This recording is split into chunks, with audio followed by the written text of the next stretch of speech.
On February 17th, 2013, a god turned 50. Now, just to be clear, I'm not referring to Yahweh or Jehovah or Allah or even Zeus. I'm talking about a true and living God that still walks the earth to this day.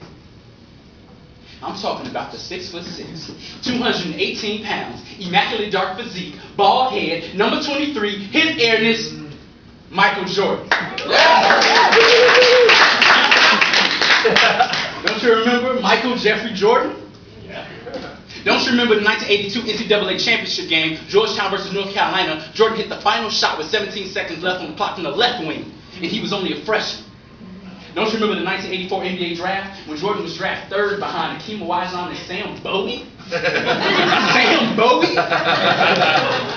Don't you remember 1985 when the first pair of Air Jordans came out and Jordan was fined by the league for wearing them because he didn't have enough white to match his uniform? Don't you remember during the 1986 Eastern Conference playoffs when the great Larry Bird said that God was just disguised as Michael Jordan after his 63-point game performance? Don't you remember the 1988 Slam Dunk Contest when Jordan jumped from the free throw line and showed the whole world that flying was possible? Don't you remember the shot in 1989 against the Cleveland Cavaliers when Jordan made that gravity-defying buzzer beater to send the Cavs packing and he leaped in the air with pure jubilation as the announcer screamed, "The ball is wet! The ball is wet! The ball is wet!"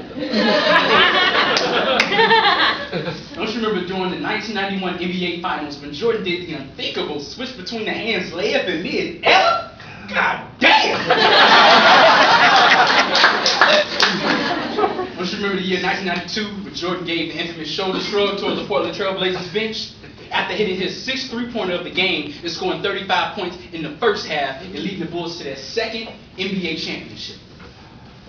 Don't you remember the 1992 Dream Team? It was the greatest collection of talent ever assembled in sports history.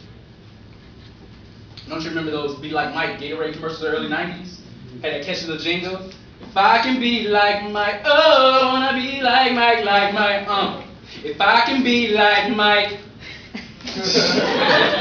Don't you remember, in 1993, after winning their third NBA championship, Michael Jordan retired and played baseball. Yes, baseball. Then he returned to basketball in 1995 with a simple message that said, "I'm back." Don't you remember 1995 when Jordan dropped 55 points against the New York Knicks in Madison Square Garden in his fifth game back from retirement? Lord have mercy.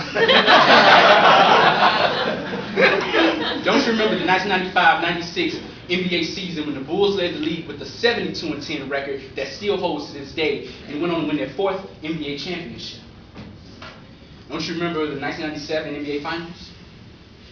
Game 5, the blue game, when he scored 38 points, 7 assists, and 5 rebounds, despite having suffered from an intestinal stomach virus the night before. What the fuck?